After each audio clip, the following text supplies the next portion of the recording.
I want to tell you about a single moment, not a theory, not a concept. One specific moment that many of you have probably already lived through, or are living through right now. When the person you trusted more than anyone in the world turns out to be someone you didn't know at all. When the future you were building together collapses in an instant, and the question why starts to live inside you like an uninvited neighbor, one you can't evict and one you can't live with. I want to talk about what happens to a person after that. Not right away, later. A month in, 6 months in. When the external events are already behind you, and yet, somehow, the pain hasn't gone anywhere. Because right there, at that point, something very important gets decided. The first days after betrayal are like walking through fog, where everything familiar has suddenly become foreign. The body reacts as if something physically dangerous has happened. The heart literally feels heavier. The breath is shorter. Sleep either doesn't come at all, or breaks at 3 a.m. with the same thought, running the same loop. How could he? How long was it going on? What did I miss? What's wrong with me? And here something begins that almost nobody talks about out loud. These questions aren't just a reaction to what happened. They start reformatting the person's reality. Every morning, opening her eyes, the first thing she does is return to the same point. The nervous system doesn't know how to distinguish a memory from an event. It reacts to both the same way. And what happened once starts happening again and again, every single day, inside her. Grief stops being something that passes through you. It becomes something you start living inside. This isn't weakness. This isn't getting stuck in the past. This is exactly how a deep psychological wound works. It doesn't heal from time alone. It heals only if you work with it, honestly, patiently, without self-deception. There's a woman whose story I want to tell you. I'll call her Natasha. She didn't find out about her husband's affair from him. She found out by accident, from someone else's conversation, a dropped phrase. 2 years. For 2 years, the man she thought she knew better than herself had been living next to her. And the entire time, a parallel life she had no idea existed. The first months, she lived on autopilot, worked, picked up the kids, answered the phone, and inside, an emptiness she couldn't describe or fill. Later, she'd say to me, "I didn't just lose my husband, I lost myself, because everything I was held together around him. When the center collapsed, everything else collapsed after it." There was one night. She was sitting alone in the kitchen, and she caught herself doing something, for what felt like the 100th time that evening, running the same scene through her head. And at some moment, something clicked. Not in her mind, somewhere deeper. A feeling. I'm living inside this scene. I'm not remembering it. I'm living in it. And she asked herself a question. A simple one, but one that cuts clean through. Do I want what he did to be the main event of my life, 10 years from now? Not how do I become happy. Not how do I forget him. Just that. Do I want someone else's decision to define me, forever? The answer was obvious. But to give it for real, she needed a kind of courage that doesn't come from motivation. It comes from being tired of being someone else. Now, about what betrayal actually destroys. A lot of people think the main loss is the person, the relationship, the marriage. But that's not it, or rather, that's not all of it. Betrayal destroys the foundation your sense of self was standing on. I am needed. I am loved. I am chosen. When that turns out to be a lie, what collapses isn't just the connection with another person. What collapses is the support that was holding up your self-worth, your safety, the very meaning of what's happening in your life. The same thing, mirrored, happens to a man whose wife has betrayed him. The shape is different. The depth is identical. And here is the question that matters more than all the others. Not how do I survive this, but what was that foundation actually standing on? Because if your sense of your own value was built on the fact that this person chose you, then when he betrayed you, your value collapsed with him. That's not weak character. That's an architectural problem. The foundation was laid in the wrong place. We all attach our heart to something. We all look for something that gives us a sense of stability, meaning, I'm okay. Relationships, recognition, success, approval. These are good things. But when they take a place they weren't designed to hold, when they get loaded with a weight they were never built to carry, they become a false foundation. Sooner or later, under the pressure of life, it gives way under your feet. No human being is built to carry the weight of another person's soul. We simply weren't made for that. Natasha said it later, calmly, without drama. I realized I had made the marriage the center of my universe, not a part of my life, the center. And when it collapsed, I didn't just lose my husband, I lost my compass, because I was built around that man. That's rare honesty. And real recovery begins exactly there.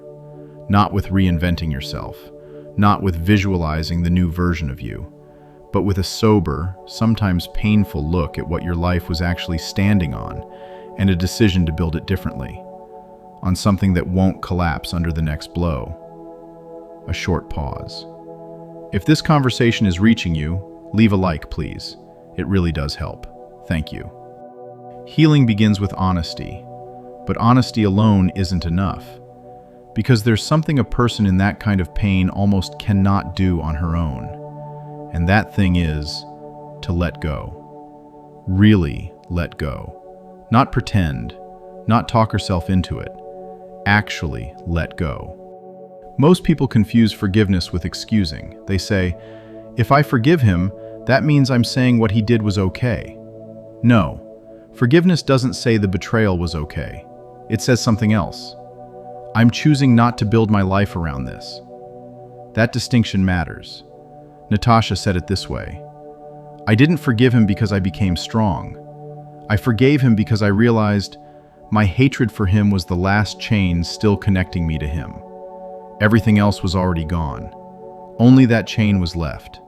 And I understood, as long as I'm holding on to it, I'm not free. But here's what's important. She couldn't do that by an act of will.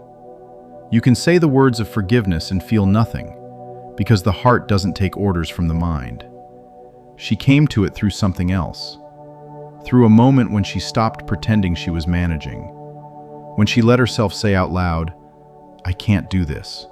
It hurts too much.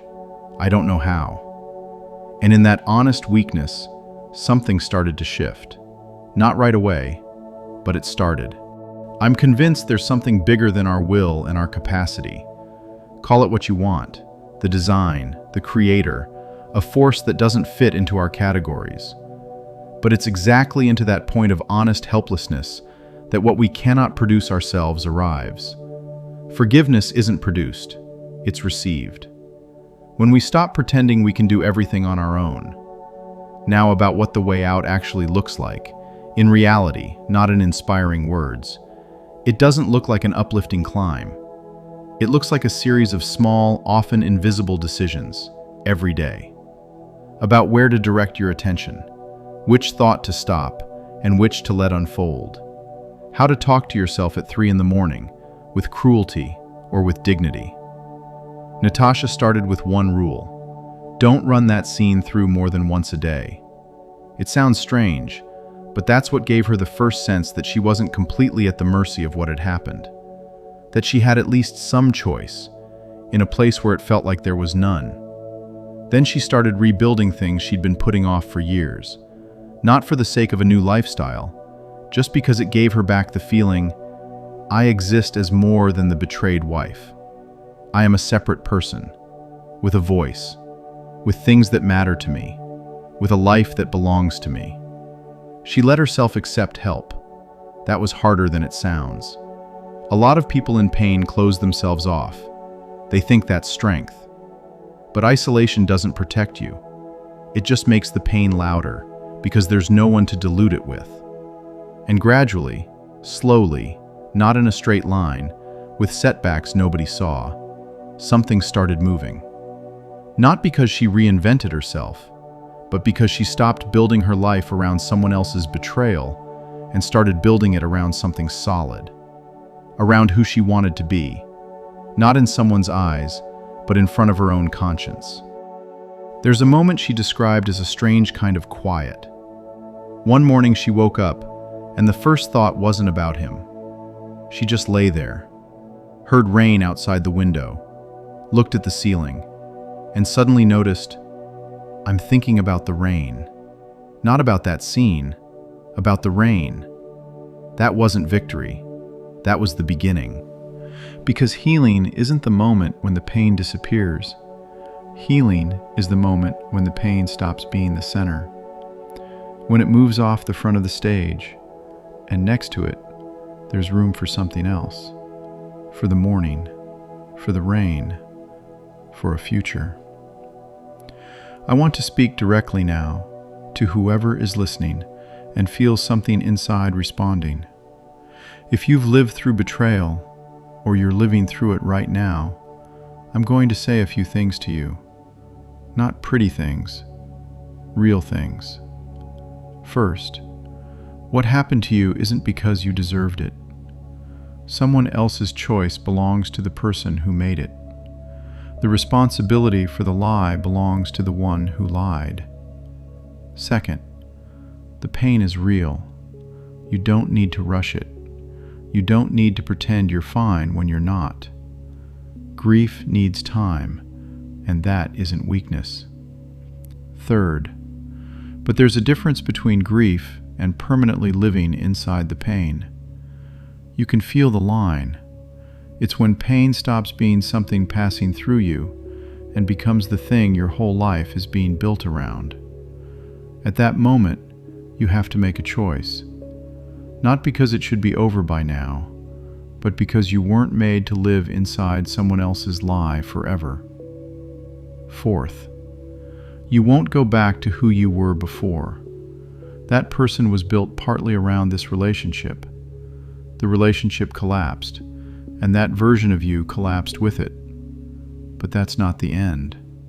That's the chance to build something on a different foundation, on something that doesn't depend on anyone's loyalty or betrayal. Your worth didn't appear because someone chose you, and it didn't disappear because someone betrayed you. It was there before this relationship, before this person, before any of it. It was placed in you by the one who created you, not so you'd spend your life looking for confirmation of your worth in someone else's faithfulness, but for something more solid, more real. Receiving that, not with the mind, but with the heart, is one of the longest journeys I know. But I don't know any journey worth more. Natasha once said this, I didn't go back to who I was. That person is gone. But I became someone the old me didn't know. Someone who knows, my worth isn't in being chosen, it's in being created, and in how I live, what I choose, every day, myself. That's what real recovery looks like. Not, I'm strong now, but I know what I'm standing on now. And this foundation won't collapse under the next blow, because the next blow will come. Life doesn't become painless after one healing. But a person who has gone through real pain honestly, not through escape, not through hardening, not through self-deception, comes out with something you can't buy and can't make up, with internal stability, with the understanding that she can walk through something difficult and not lose herself. If you're in that pain right now, give yourself time. Don't push yourself. Don't demand of yourself you should be over it by now. But don't move into the pain permanently either. Don't let someone else's betrayal become the architecture of who you are. You were made for more than the role of someone's eternal victim. There is a way forward. It's not straight, It's not fast, but it exists. And you're not walking it alone, even when it feels exactly like that. The Creator doesn't turn away from a person lying in the rubble. He shows up exactly there, at the lowest point, in the most honest silence, when a person finally stops pretending. Give yourself that silence, and let something bigger than you enter into it. Healing doesn't begin when the pain quiets down. It begins when you stop building your life around what collapsed, and find a foundation that holds, that has always held, and always will. One last thing. Any like or comment helps this channel. We'd be very grateful for the support. If someone came to mind while you were watching, a friend, a loved one going through something like this, send them this video. Sometimes the words someone needs reach them through another person's hands. This could be the exact moment when someone needs to feel, he's not alone in this, and there is a way out. Thank you for being here. Take care, and I'll see you next time.